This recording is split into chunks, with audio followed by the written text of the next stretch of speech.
नेहमीपेक्षा वेगळ्या चवीचा, वेगळ्या पद्धतीचा हा मसाले भात तयार करण्यासाठी 2 कप बासमती तांदूळ स्वच्छ निवडून पाण्याने धुवून घेतला आणि पाणी निथळून बाजूला ठेवायचा. एका पॅन मध्ये 2 चमचा किसलेलं खोबरं हलकसं भाजून घ्यायचं. त्यामध्ये 1 चमचा धने, 1 चमचा जिरं आणि थोडे खडे मसाले खमंग भाजून थंड झाल्यावर मिक्सरला फिरवून बारीक पावडर तयार केली.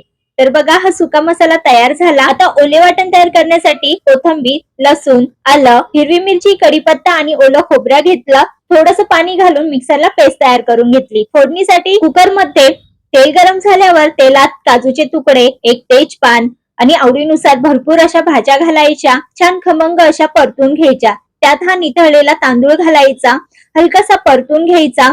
ओलं वाटण, हळद पावडर आणि गरजेनुसार पाणी घालायचं. तयार फ्रेश असा हा सुका मसाला घालायचा. 2 चमचे दही, चवीनुसार मीठ घालून झाकण लावून कुकरच्या मध्यम आचेवर 3 शिट्ट्या करायच्या.